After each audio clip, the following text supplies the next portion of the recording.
Okay, I'm going to bring the sleeve down to here.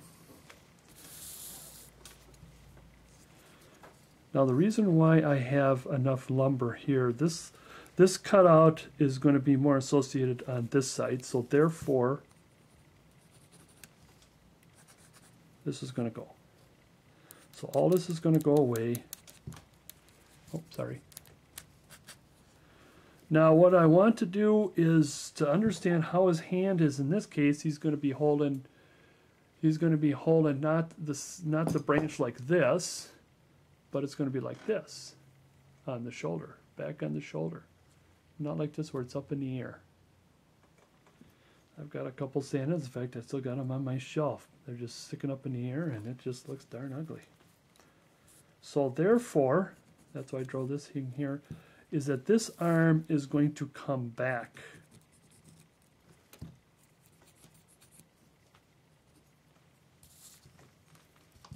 In fact, I'm going to make sure we got some extra here. Make sure I got you.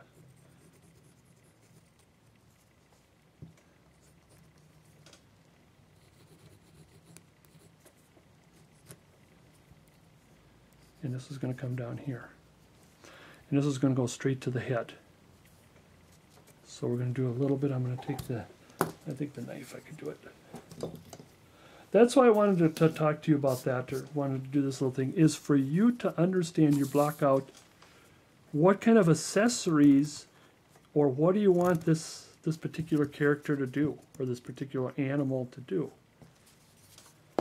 And this is the time for you to think about it and pencil it in. You can always erase pencils, but now you could, what I have done before, you can eliminate the whole kit caboodle, or is by simply, you can do that, cut all this off with no hands, and then stick a hand with a hole in it where it would fit the tree. You could do that too. But I like to do this character in a way that the hand is already connected, and I don't have to worry about connecting another piece again. I mean, it's enough that I got this accessory. One accessory is enough. I don't want to have the hand as accessory. Okay, I'm going to just trim this way just a little bit. Like I said, you want to keep blocking, but I'm doing that just so you can see what's going on here. And some of that shoulder is going to go away.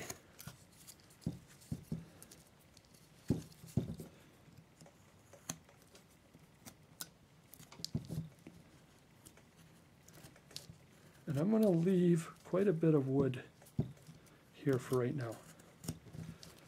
What I like to do when I'm adding these accessories, especially if it's going to be something that has like a hand with a hole, because he's going to be holding on to something, a lot of times I like to just block it out. This will be all blocked out. And not form the hand until after you put in the hole, and then you form the hand around the hole.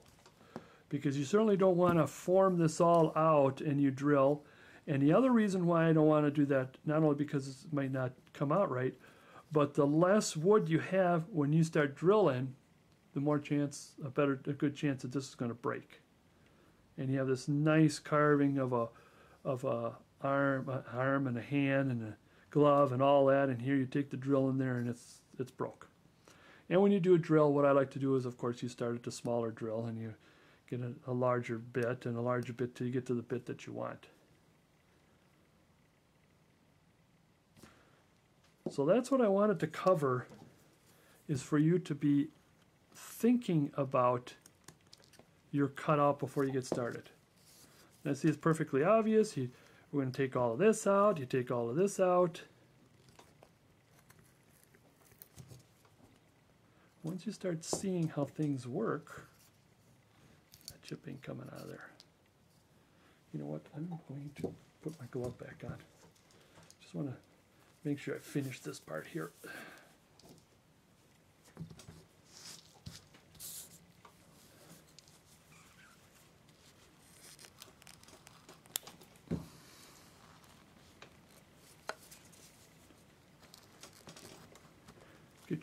Get your stop cut in there.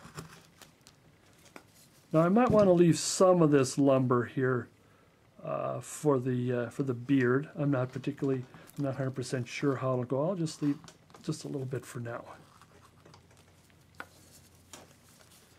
The other thing that you also want to be you want to consider with a cutout is, what is he doing?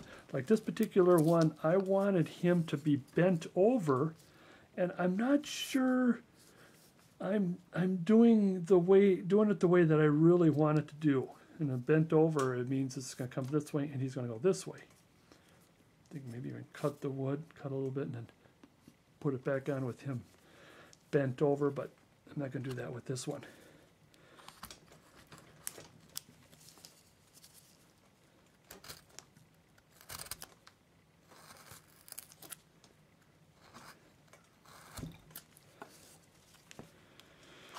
Now, generally it would take me, people ask, how long does it take to carve this, that, or the other thing? And usually I can do, I mean, this one I probably can get it all roughed out, rounded out, and let's call it one sitting, you know, just sit and get to a point where, you know, I'm kind of done for the day or done with it for a while, or as far as I want to go for now. Or to me, carving is kind of addictive, you know. I think, you know, you pick up a chisel and you just can't put it down. Now let's go back here. Where's our, see, now we have a better chance of having this. What we could do when you drill, you could still drill to a point where you can drill through here, because remember, it's resting on his arm. This is like an oversized sleeve, and he still has his coat on. But you know, if when there's going to be a lot of pressure on, excuse me, I gotta get out of here. Come on, shoo. Had a little visitor there. Forgot to put her downstairs. Okay, there's your break. Okay, where was I? He's going to be resting a lot of weight on the bare shoulder. So in other words, the pressure is going to go down onto his shoulder, you know, his shoulder muscle, shoulder bone, in which it's going to squish all this down. So you can still have this at this angle. You can have it down. I think I'm going to have it up. I got it.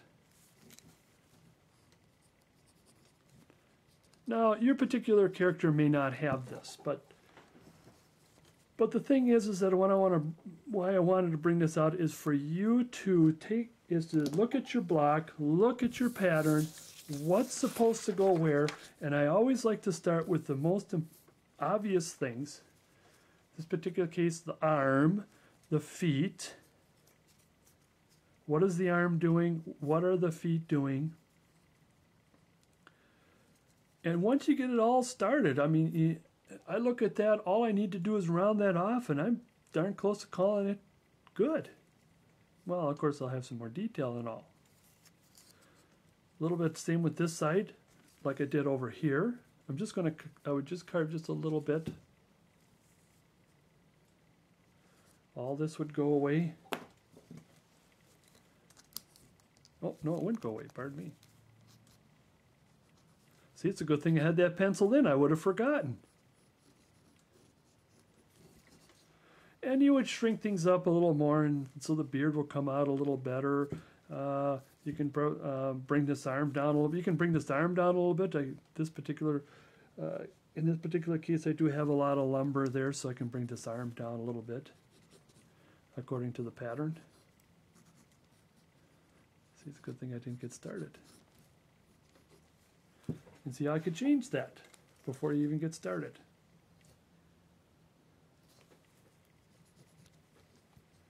And that's what I want you, that's what I'm trying to point out at this video, is just enough to get you started on a block out. And then from there on, everything just comes easy. You know, when you start a class or something, and here's your block out, you know, oh my goodness, oh man. And if you're lucky, they may have another carving that's much like it. Now this one here, I changed this one up. Instead of having carry the sack on the arm, I changed my mind, is that he has a sack in which he's carrying it this way, and then he's going to be carrying using a stick. So you may look at your block on and say, you know what? You say he's going to hold on to a bag here. No, I want him to hold on a stick, and this way you can have the bag and the stick. And that's what you want to be thinking about before you get started. But that's basically all that I wanted to talk about, is how to get started with a block of wood, or a block of wood and a pattern, cut out the pattern into a cutout, and then from there on how to get started. Once you get started, it's really interesting. Once you get started, now I can see it, and you can smooth everything out. Once I get the feet done here, and I know where the feet are going, then I know where the coat is going. And then I want to make sure that I leave enough lumber if I want to put in this particular case. Here's an interesting thing. I just happened to pull this right out.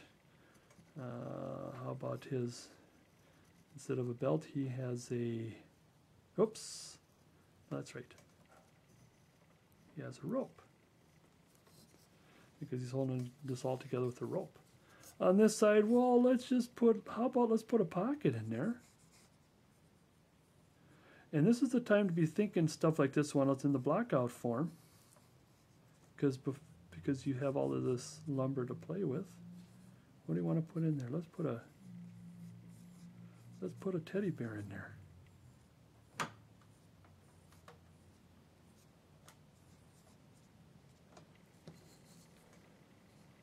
You know, what else do you want to do? Well, what else do you want to add? Do you want to have this come down here and make some presents? This is the time to think about it while you have the block out for the first time. And that's what I always tell a lot of my students when it comes to creating, and is that you carve something like this and you get it done, and you say, no, I'm going to try something different. I'm going to have them do this and hold that the other way, and that's the stuff for creativity. So again, this is what I was planning on doing today, just enough to get you started on a block out. Again, my name is Russell Scott.